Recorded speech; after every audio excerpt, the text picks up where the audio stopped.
দেখেন, কোনো হত্যাকাণ্ড, কোনো প্রাণের ক্ষতি, কোনো মানুষের ক্ষতি কিংবা কোনো স্থাপনার ক্ষতি, জাতীয় সম্পদের ক্ষতি কোনোটাই কোনোভাবেই আমরা কাম্য করি না। উপদেষ্টা মণ্ডলীতে কিন্তু সমন্বয়কদের দুজন রয়েছেন, দুটি মন্ত্রণালয়ের দায়িত্ব তারা পেয়েছেন। এই ব্যাপারটিকে কিভাবে দেখছেন? অবশ্যই পজিটিভলি দেখছি। তারাই সামনে রেখে, তাদের পেছনেই আমরা এতদূর এখানে এসেছি। তারা নিশ্চয়ই আমাদেরকে সামনের বাংলাদেশের জন্য আরো সুন্দর দিক নির্দেশিকা দিবে, পথ দেখাবে।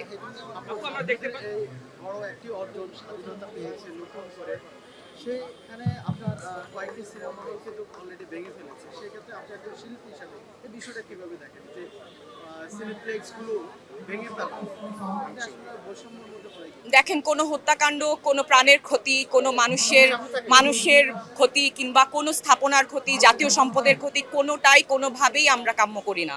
এটা কোনোভাবেই কাম্য হতে পারে না। এই ধরনের একটি গণ অভ্যুত্থানের পরে ছাত্র সমাজের মাধ্যমে আমরা যা পেয়েছি, এই সময়টা অনেক বিশৃঙ্খলা আমরা দেখেছি। সেই বিশৃঙ্খলার এই নিরাপত্তাহীনতার সময়ে, যখন আসলে প্রশাসন কাজ করছে না, যখন আসলে পুরোটা সরকার ব্যবস্থা ভেঙে পড়েছে, নতুন সময়টার এই গ্যাপের সময়ে অনেক দুর্বৃত্ত, অনেক সন্ত্রাসী নিজের সুবিধা নিয়েছে, নিজের সুবিধা চরিতার্থ করার চেষ্টা করেছে। আমরা সেটার আমরা সবাই সেটার বিরুদ্ধে কথা বলছি, তার নিন্দা করছি।